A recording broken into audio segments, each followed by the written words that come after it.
You guys know how much I love my Misen knife. Recently there is actually a knife that I've been using maybe a little bit more than the Misen.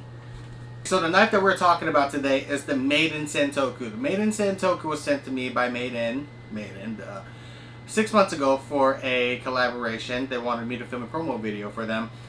But this video is a complete standalone project. It is my own video, so that way you guys know that Misen has zero influence on what I have to say in this video. So that, like I said, I really like this knife. Like, I'm grabbing for this knife. Anyone that has several knives in their collection usually find them in positions like this where when you're cooking, you find yourself trying to fight over which knife to use for the night.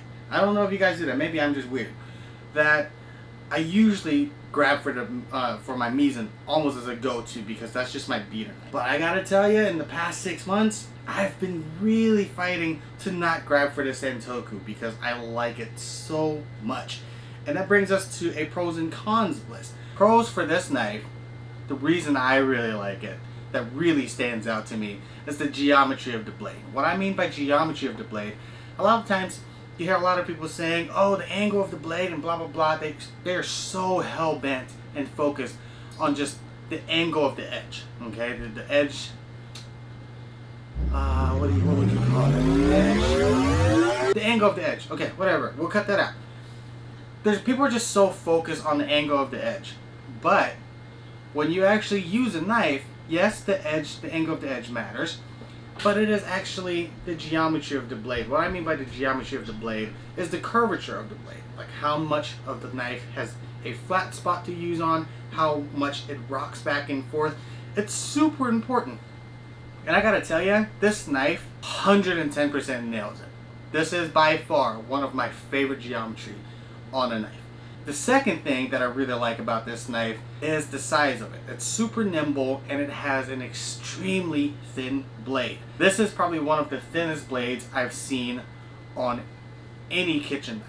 And because it's so ridiculously thin, that it just glides through things. Okay, it is so nice to use. It is so nimble, lightweight, and it is just the perfect length.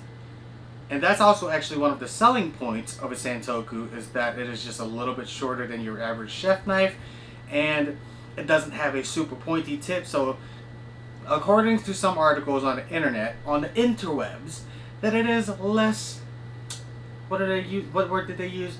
Less intimidating. I am always intimidated by a knife. Why? Because, well, it can cut the hell out of you. So I'm always intimidated by a knife, even if it has a rounded tip.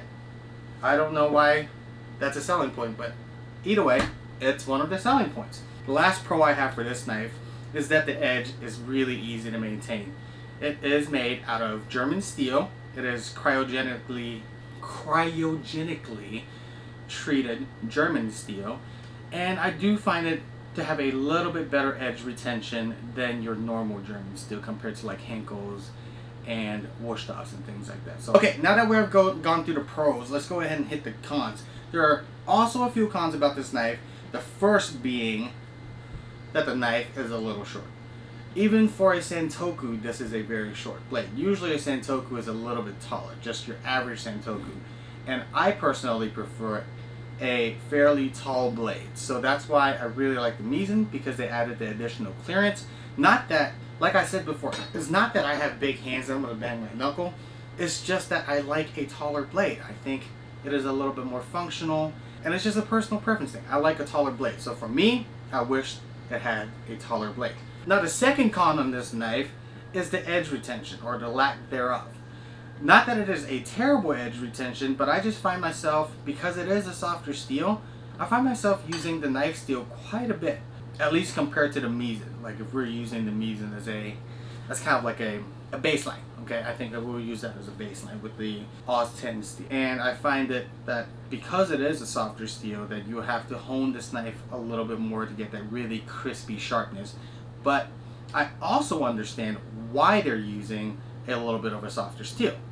It's because this knife is paper thin. I mean, for a paper thin blade like this, you don't want something that is you don't want a super hard steel. You don't want a 65 hardness steel, because if you do, you catch yourself chipping this knife a lot. And that brings us to the third point. I have some edge rolling on this knife, and I'm fairly careful when I'm cutting with my knives, especially knowing that this is such a thin blade. I don't cut through bone, I don't cut through any stuff like that. So just breaking down meat and things like that, and maybe slightly tougher veggies, not even like a squash. I'm not even talking about squashes. And I found part of the knife's edge rolled a little bit, and it had to be, I needed to repair it a little with the knife steel. I had to go through many passes on the knife steel to straighten it. But the good news is that because it is a softer steel, it didn't chip the knife. It just rolled the steel a little bit, and using the honing rod, I was able to realign it fairly easy. Now, even with all the cons listed, wait, that was bad verbiage on my part, because when you say all of the cons, it makes it seem like there's a rap sheet of cons. Now, let's reword that. With the cons listed, even with the cons listed, I still really like this knife. So if you guys are in the market for a knife, I highly recommend it. And I'm not even getting paid by Misen to recommend you this knife. Like, I really like this knife. But the only caveat is because it is such a thin blade, just be careful what you're cutting into. I don't want you to like nick your blade, or chip your blade, or things like that. Because with a thin blade comes a little bit more responsibility. Great power comes great responsibility. This is going to be the 6 months check-in for the Misen Santoku, and it definitely has a thumbs up from me. And I hope you guys like the video. If you do, hit that like button, hit that subscribe button. It'll mean the world to me, and it'll help me support all of this madness. And I will see you guys next week. Bye.